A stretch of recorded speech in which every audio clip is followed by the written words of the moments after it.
around the league. The Anthony Davis watch is on full tilt right now, with multiple reports today suggesting the Lakers are done upping their offers to the Pelicans until the Pelicans are willing to counteroffer. The LA Times reported today Lakers president Magic Johnson called the Pels and Dell Demps this morning to say they've made their best offer. LA was ready to gut their young core: Kuzma, Ingram, Ball, Zubats, Hart, 2 first-round draft picks. They were all ready to go for Anthony Davis. The Times quotes a source as saying the Pelicans' demands are, quote, outrageous and unrealistic. Guys, it seems to me exactly like what the Pelicans would want the rest of the league to hear, right? That the asking price is going to be really, really high if you want Anthony Davis. Well, I think what's fascinating about this is, from what we understand, Dell Demps was not even returning calls to the Lakers. So to me, what this smacks of is the Lakers are desperate to get word to Dell Demps, and the Pelicans, no, listen, we're serious. We'll give you everything and then some. Right. It's a fascinating thing to watch this play out in the media. Now that I'm on this side of the street, and Jason, I'm sure for you it's similar.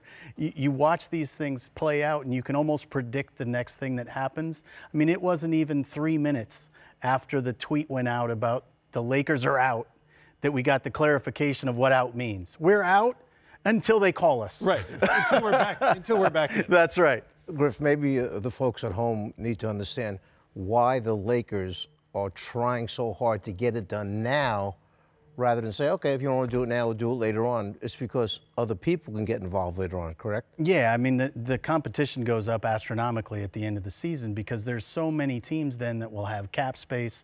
Their picks will be known, so teams that are lottery teams that may or may not have very high picks can get into the mix at that point that currently may not be able to. Teams that are current playoff teams that don't really want to upset their rosters can get into the mix in the offseason. And obviously everybody's waiting to see what Boston may or may not do, because they certainly have the assets to make what would be termed a Godfather offer in this circumstance. So if you're New Orleans, silence is golden at this point, because everyone's upping their offer hour after hour, and you don't have to do anything. Unless you simply just want to be done with it, right? And just get away from the headlines and move on with the franchise's life, because in the meantime, this is hanging over the Pelicans. Well, it's not going to go away. Right. And so New Orleans knows, what they want. And at the end of the day, they have a very talented player in Anthony Davis. And so if nothing happens, then they have to deal with that come the summer. But I think Anthony Davis is going to be attraction, not just now, but, after the trade, because he's so young and so talented. And, the business of basketball is never going to change. There's always going to be a trade before the All-Star break to make a team better, or for a team to position itself for the summer for free agency.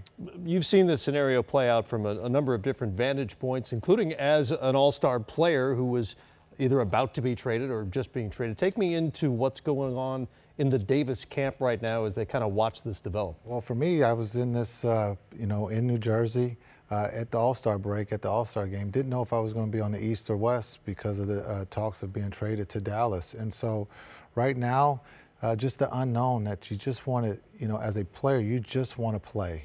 And you want the business of basketball to be taken care of quickly so you can move on and that everybody's happy. Hey, just as an offer in terms of value, how good an offer is that from the LA Lakers? If that's the real thing, that's a lot. Well, there's not a whole lot more they can throw in. Right. Basically what they've said is if it's not LeBron and not nailed down, it's yours. What's really interesting about it, though, that deal doesn't have to change in the offseason. So one reason New Orleans doesn't have to feel any urgency is none of the pieces that are in that offer will be off the table in the offseason, and presumably, I mean, you presume that if you're New Orleans. So none of those pieces expire. None of those are pieces that you have to act on quickly. So it's really interesting for it to play out publicly in this manner. Typically, the best deals are made when you walk silently and carry a big stick, like Kevin O'Connor did when he moved Darren Williams from Utah to New Jersey in the middle of the night. Jason, you've been on both sides of this now, as that player that could have been traded and as a coach who has to try and direct these young men. So for Luke Walton right now, here he's sitting with a bunch of guys. They're fighting to try and make the playoffs. If LeBron comes back and plays, maybe they make it. If not, they're not going to make it. But what about these guys whose names are on the screen that they're all sitting there saying, wow, I'm moving on to New Orleans, it looks like. What's going on? It was a tough spot for Luke, no? That's a great question. And it is a tough spot. And I think for the young players, or for Luke himself, is, you know, trying to talk about, listen, this is the business of basketball. Everybody's name is going to be involved in trade deadlines. And understand that you have one job, and that's just to focus on what you can control.